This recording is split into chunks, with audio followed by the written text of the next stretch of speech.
It was just another Friday night, and there I was, sprawled on my couch, buried under a pile of investment portfolios that needed reviewing by Monday. My phone buzzed insistently on the coffee table, breaking my concentration for the umpteenth time that evening.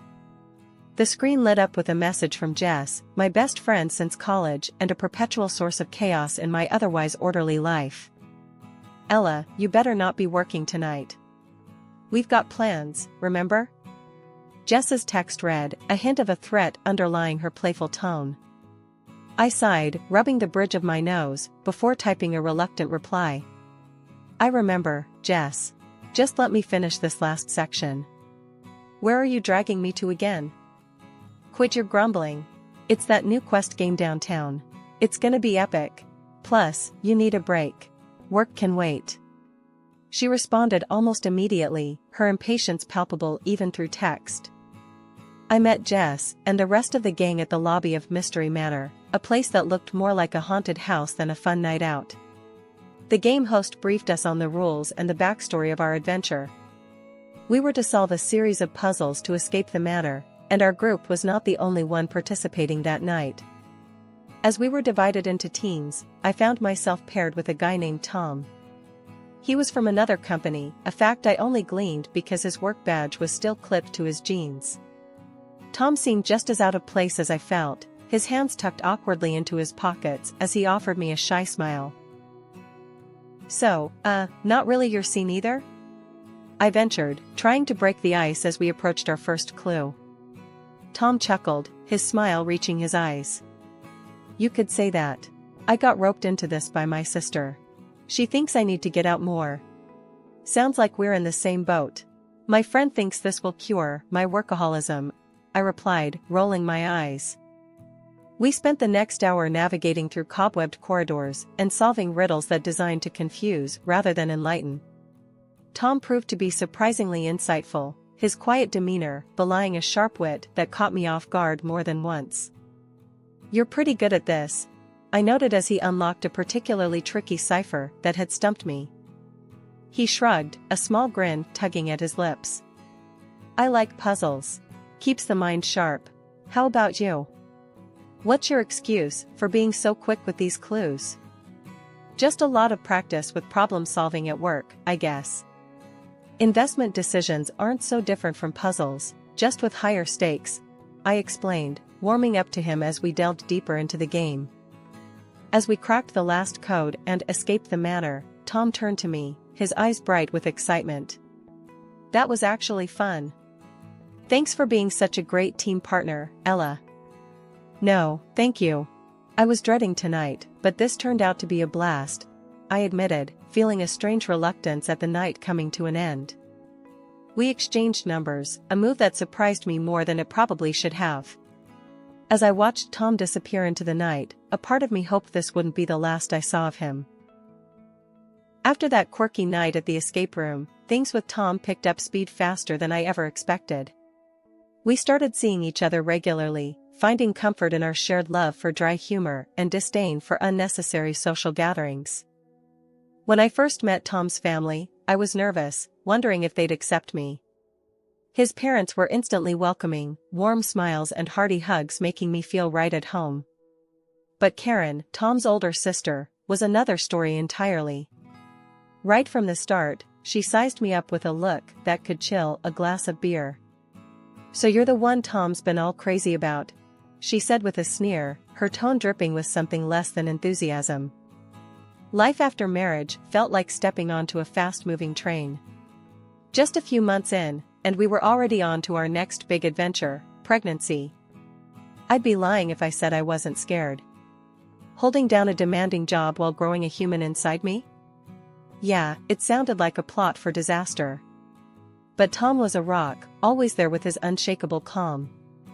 "Hey, you're going to be an amazing mom," Tom reassured me one evening as we sat on our couch, my feet in his lap after a particularly rough day. "And don't worry about work. We'll figure it out together." "Yeah, I know, but you've seen me with plants, Tom. They barely survive a week," I quipped, trying to mask my anxiety with humor. The pregnancy wasn't kind to me. Every morning was a battle against nausea. I remember one meeting where I had to excuse myself every half hour, rushing to the restroom while my colleagues waited patiently. The day of the delivery was a blur of pain and panic. I clung to Tom's hand, the only anchor I had as the waves of contractions tried to pull me under. The doctors buzzed around, their faces tense as they monitored the situation. It wasn't going well. "Mrs. Carter, we need to do an emergency C-section. It's the best chance for your baby," the lead doctor finally said, looking me straight in the eye as if willing me to understand the gravity of the situation. I barely nodded, my body racked with another painful contraction, as they wheeled me into the operating room. The last thing I remember was Tom's voice, soft and steady, telling me he loved me. When I woke up, the room was silent. The kind of silence that suffocates. Tom was there, his face pale and strained. He took my hand, tears brimming in his eyes, but not falling. "Ella, I'm so sorry. We lost him." The world stopped. No, that's not quite right. It shattered, a million pieces of me scattering to the wind. Our baby boy, the little life we had dreamed of and prepared for, gone before he even had a chance to cry, to see the world, to know how much he was loved. The doctors were kind but firm. "You won't be able to conceive again," they told us after a battery of tests. It was clinical, the finality of it, but nothing about that moment felt clinical to me. It felt like another loss, a future stolen from us. Tom and I went home, to a house filled with unopened baby gifts and a nursery that would remain empty. 5 years have passed since then. Tom's mom had passed away last year, and the old man was getting more and more withdrawn, spending days by himself in that big, echoing house. Tom and I had a long talk over some seriously strong coffee one Saturday morning. "We can't just leave him like this, Ella. It's not right," Tom said, running his hands through his hair, looking all worn and worried. I nodded, taking a sip of my coffee, feeling it bitter and hot down my throat. "I know, babe. It makes sense. Let's move in for a while, help him out. It'll be good, being together." Tom gave me this grateful look, like I'd just lifted 100 pounds off his shoulders. So, we packed up our stuff, not much, and by the following weekend, we were setting up in his dad's guest rooms. The first evening we moved in, the air was cool and the house smelled like lavender and old books. We were just about to have dinner, the three of us, when there was a loud banging on the door. It was Karen, of course, coming in with her usual flair for drama, her 2 kids trailing behind her like lost puppies. "What's this all about then? Moving in on Dad, now that Mom's gone?" she snapped as soon as she stepped in, not even a hello. She dropped her purse loudly on the table, her eyes darting around like she was looking for hidden treasure. "Karen, calm down. We're just trying to help Dad, not take over," I replied, trying to keep my voice even. It was hard, though, with her staring me down like I'd stolen something. Tom's dad shuffled into the room, his face lighting up seeing the kids. "Karen, let it be. They're here to help, and I'm glad for it. Sit down, have some dinner." She huffed, plopping down at the table, still eyeing me suspiciously. "Just seems mighty convenient, that's all. Mom's barely cold and here you are." Dinner was tense after that. I tried making small talk, asking the kids about school, but Karen kept drumming her fingers on the table, her eyes sharp and calculating. After we ate, she pulled Tom aside, whispering fiercely enough that I caught snatches of it. "Not right, taking advantage, always the saint, aren't you?" Tom's reply was too low for me to hear, but from the set of his jaw, I knew he was holding back a storm. When they finished, Karen grabbed her kids and stormed out, not even a goodbye to her dad. Later, cleaning up the dishes, Tom's dad put his hand on my shoulder. "Don't mind her, Ella. She's always been fiery. You're doing a good thing here." I smiled, wiping down the counter. "Thanks, Dad. It means a lot, hearing that from you." Despite the tension with Karen, life at Tom's dad's house settled into a routine. I kept up with my job, the days long but fulfilling. Evenings and weekends were our time to breathe a bit, with Tom, his dad, and me trying to make the best out of our days together. His dad, recovering from his grief and loneliness, seemed genuinely thankful for our company. He started treating me like a daughter than a daughter-in-law, always making sure I felt welcomed and valued. "Thank you, Ella, for everything. This house felt too big and too empty without your laughter," he'd tell me as we'd sit down to dinner, a simple meal brightened by the warmth of family.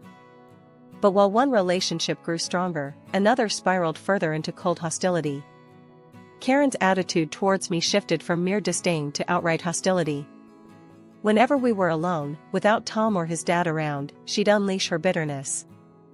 One afternoon, I was tidying up the living room when Karen dropped by. As usual, her entrance was quiet, almost stealthy, knowing that her father and Tom were out. "Ella, still playing the dutiful wife and daughter-in-law, I see," she sneered as she walked in, her eyes scanning the room like she might find something amiss. I straightened up, facing her. "Karen, I'm not playing at anything. I'm here because I care." Karen laughed, a harsh sound that echoed a bit too sharply against the walls. "Care? Or are you just securing your future here, since you can't have your own family?" The words stung, more than I wanted to admit. "That's a low blow, Karen. Why do you have to make it personal?" "Because it is personal, Ella. You're here, playing house, while knowing you'll never continue the family line. My kids are the real heirs. You're just occupying space." I took a deep breath, clenching my fists to keep calm. "Karen, I'm here because your father and Tom need me. We're family now, whether you like it or not." She scoffed, stepping closer. "Family? You think just because you married my brother and moved in here, you're family? You'll never really be one of us." Before I could respond, she turned on her heel and left, her words hanging heavy in the air. Later that evening, when Tom and his dad came back, Karen transformed like she always did. Smiling, engaging, and utterly flawless in her role as the devoted daughter. It was as if our earlier confrontation had never happened. At dinner, she talked animatedly about her children's school activities, weaving herself back into the fabric of the family with practiced ease. I watched her, marveling at the stark difference in her demeanor. Tom, catching my eye, gave me a small, knowing look. He squeezed my hand under the table, a silent message of solidarity. After dinner, while washing up, Tom leaned in. "I saw that look during dinner. Did something happen with Karen today?" I hesitated, then nodded. "Yeah, the usual. Her words. Tom, they do hurt." Tom frowned, his features hardening. "I know, Ella. I'm sorry. I wish she'd see what she's doing to us. But listen, you are part of this family. Don't ever doubt that." This year, I decided to keep my birthday low-key, celebrating it quietly at my father-in-law's house with just the close family. It felt right, more like a gathering of warmth and comfort, something I craved more as each year passed. Karen and her family were the last to arrive. As soon as she stepped through the door, she thrust her two kids towards me with a smirk, saying, "Here, Ella, I'm sure you're not tired of kids yet. It'll do you good to feel like a full-fledged woman for a change." I bit back the sharp retort that sprang to my lips, choosing instead to smile and usher the children inside, not wanting to start my birthday with a confrontation. Dinner was a lively affair with chatter and laughter, at least on the surface. Karen passed me a gift, a small, elegantly wrapped box. "Why don't you open this later, in your room? When no one will bother you," she whispered, her voice dripping with false sweetness that sent a ripple of anxiety through me. I nodded, tucking the box beside me, my smile fixed. The meal progressed, and just as I was starting to relax, Karen's youngest son, sitting on my lap, looked up at me with innocent eyes and asked loudly, "What does infertile mean?" "Mommy said that's what you are." The words hung heavy in the air, a suffocating silence falling over the table. I froze, words lodged in my throat, the room suddenly feeling too tight. Tom was quick to intervene, his voice calm but firm as he redirected the conversation to a safer topic. I barely heard the words, my heart thudding painfully in my chest. Excusing myself under the pretense of needing to freshen up, I escaped to the sanctuary of the next room. My hands were shaking as I pulled Karen's gift from the folds of my napkin. The unease I'd felt earlier blossomed into full-blown dread as I unwrapped it. Inside the box was a small doll, a grotesque mimicry of a newborn, smeared with what looked like blood. Attached was a note, cruel and heartless. Maybe now you'll remember what you did to your child. A gasp escaped me, and my hands trembled violently. Tom! I called out, my voice breaking with panic and grief. Tom rushed in, his face blanching as he saw the contents of the box in my hands. Without a word, he enveloped me in his arms, taking the doll and the note from my shaking hands, his own expression one of horror and fury. "I'm so sorry, Ella. I'm so sorry," he murmured, his voice thick with emotion. "This is unforgivable." As I clung to him, the walls I had built to hold back my grief crumbled. This was supposed to be a simple birthday celebration, a day of joy, and it had turned into a reminder of the deepest pain I carried. Tom, pale with fury, clutched the small doll and the cruel note his sister had given me. Without a word, he stormed into the living room, where everyone was still gathered, chatting idly. "Look at this. Look at what Karen thought was an appropriate birthday gift for my wife." Tom's voice boomed, shaking with anger as he thrust the doll and the note into the center of the room. The chatter ceased instantly, everyone's eyes widening in shock as they processed the gruesome symbol and the hateful words. "This is beyond sick, Karen," Tom yelled, turning to face his sister, who stood frozen, her face a mask of feigned confusion and defiance. "Tom, Karen started, but Tom cut her off. "No. I don't want to hear your excuses. How could you be so heartless? You're my sister, but I can't even look at you right now. You're not part of this family if this is how you treat people. You're done here," he shouted, his words slicing through the tense air. Dad, who had been silent, his face a growing shade of red from anger, finally spoke up, his voice thundering. "Karen, get out of my house. I don't want to know you anymore. To think I raised someone capable of this." Karen, still clutching at some shred of pride, scoffed and headed towards the door. Once outside, she turned back, a sneer distorting her face. "Fine. But when he's gone, who do you think will inherit all this? My children are still his grandchildren." The audacity of her words struck us silent. We watched, stunned, as she walked to her car where her husband was waiting. Their voices carried back to us, the sharp sound of a heated argument breaking the cold night air. "You idiot! Do you realize what you've just done?" her husband's voice echoed through the parking lot. "Oh, shut up. It's not my fault they can't take a joke," Karen shot back, her voice shrill. Their children, forgotten in the commotion, stood by the doorstep, small and confused. My heart broke for them, witnessing such ugliness. Tom, his father, and I stood by the open door, the cold breeze sweeping in, mingling with the harsh words floating from the parking lot. None of us could find the words to speak. We simply stood there, the door eventually closing with a soft click that sounded final. Inside, the house felt emptier, the echo of the confrontation hanging in every corner. Dad put his arm around me, his old, tired eyes wet with unshed tears. "I'm so sorry, Ella. That anyone, let alone my own daughter, could do this." His voice trailed off, choked with emotion. Tom stood by, his jaw clenched, his usual warmth replaced by a cold fury. After a moment, he turned to me, his expression softening. "Ella, I'm so sorry. This should have been a happy occasion. I promise, we'll make this right. Somehow." A few months after that tumultuous birthday, things took another turn. We found out that Karen's husband had left her. He'd been banking on a hefty inheritance from Dad and couldn't handle the fallout of being cut off. Worse yet, Karen started drinking heavily, spiraling down so fast that she eventually lost her rights to see her kids. It was a mess, and those poor kids were stuck in the middle of it. One evening, after Tom and I had put the kids to bed in our guest room, they'd been staying with us temporarily, I brought up the subject that had been weighing on my mind. We were in the kitchen, Tom making a late cup of tea for us. Tom, we need to talk about your niece and nephew. This situation isn't getting any better, and they need stability," I said, leaning against the counter. Tom sighed, running a hand through his hair. "I know. I've been thinking about that too. They're already like family to us. Maybe we should make it official?" I was thinking the same thing. "How do you feel about us becoming their legal guardians?" I asked, watching his reaction closely. He paused, then nodded firmly. "Let's do it. They need us, and I want them to grow up in a loving home.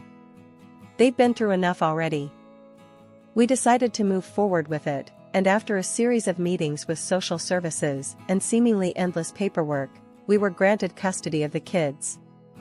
They were officially part of our family now, and their bright smiles made every bit of bureaucracy worth it. Dad was overjoyed when we told him the news. "I've got enough rooms in this big old house for all of you," he declared one afternoon as we all sat in the living room, a puzzle spread out on the coffee table. "Why don't you all move in permanently? Make it official." Tom and I exchanged a look, the idea having already crossed our minds. "We were hoping you'd say that, Dad.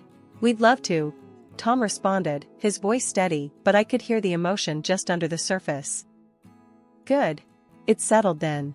This house should be filled with family, with laughter and love," Dad said, his voice stronger than I'd heard it in months.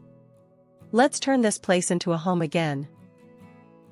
That night, after tucking the kids into their new permanent rooms, Tom and I stood in the doorway of what used to be a guest room, now brightly decorated with posters and toys. "Feels good, doesn't it?" Tom said, wrapping an arm around my waist. "It feels right," I replied, leaning my head against his shoulder. "This house, these kids, your dad, this is family." Life in the big, old house was bustling now, filled with the sounds of children playing and the constant hum of family life. It was a Sunday morning, and the smell of bacon filled the air as I helped the kids set the table for a big family breakfast. "Can I carry the syrup, Mom?" Sammy, the younger one, asked, his eyes wide with the responsibility of the task. "Sure, but be careful. It's sticky, and we don't want to end up eating pancakes with syrup flour," I teased him, handing him the bottle. He nodded solemnly and walked as if he was balancing a pot of gold, his concentration comical. Jenny, his older sister, rolled her eyes at her brother's careful steps. "If you go any slower, we'll have to eat lunch instead of breakfast." Tom chuckled as he flipped another pancake. "Let him be, Jenny. He's doing a great job." As we settled around the table, Tom's dad, who we'd all started affectionately calling Grandpa, took his usual seat at the head of the table, looking around with a content smile. "I can't remember the last time this table was this full."